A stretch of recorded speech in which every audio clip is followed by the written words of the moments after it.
Lauren Boebert's problems after fondling a dude in public go further than just maybe losing the House of Representatives for Republicans in 2024. She may have committed multiple crimes on that day. Now, there are a bunch of aspects to this story. It is really stunning stuff, as I like to say. So let's talk it through. One element here is that Colorado law says public indecency is when a person performs certain acts in a public place or in a place where the public is likely to see them, including, and this is critical, lewdly fondling or caressing another individual. Now, whatever your opinion is, whatever my opinion is, whatever anyone's opinion is about whether you should be allowed to or not lewdly fondle others in public in Colorado, if we are for law and order, we must go by what the law is. And according to statute 187301 of the Colorado Criminal Code, public indecency is a petty offense sex crime punishable by fines and up to 6 months in prison. Lauren Boebert's actions the other day in that theater may make her a sex criminal. Think about that.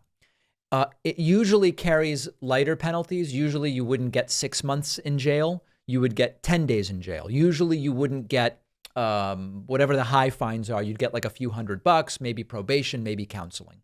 So that is one element of this. The fondling may have been a crime.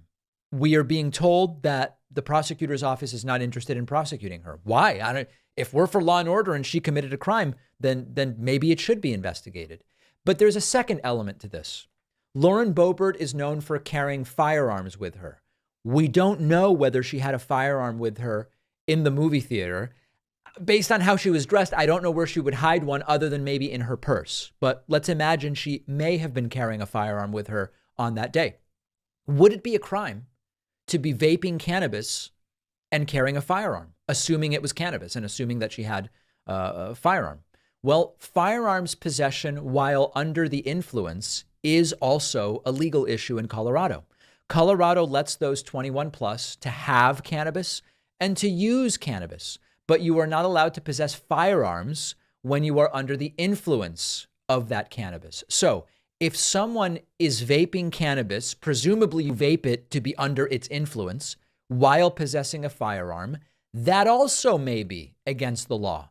We don't know if she was armed. I guess we don't know for sure whether it was cannabis, but I think it probably was.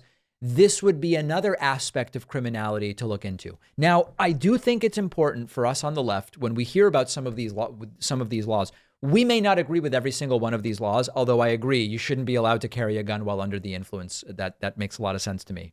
What's important is that they claim to be the party of law and order. They claim to be the party of personal responsibility. But then they want to be excused because this was just, it's just funny. I was just being eccentric, Boebert said.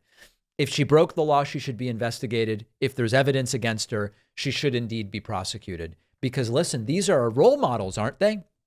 These are the people they tell us what our morality should be and what relationships are okay and not okay and what sex acts behind closed doors are okay and not okay and all of these different things. She's a 36-year-old grandmother, so she certainly knows a lot about not only being a parent, but being a grandparent.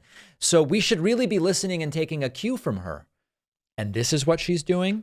She shouldn't get excused. She should actually have to face consequences if she did commit a crime. Also, this is all very crazy, and she has no business being in a position of power. So that's the sort of like big takeaway. Think of your most personal emails. If you're using a free email provider, you should know that they're scanning every email you send and receive, even after you delete it. They're usually using the data to build a picture of your life to show you ads, which many find creepy. Our sponsor, StartMail, never scans or tracks your emails. Privacy is what comes first. And unlike other email services, when you delete an email in StartMail, it is gone forever. It also protects your data by blocking tracking pixels in emails, which companies and hackers can use to track you. You can create unlimited email aliases to protect your identity and cut down on spam. You can encrypt every email you send, even if the recipient isn't using encryption. StartMail gives you 20 gigs of storage. That's more than you get on Gmail.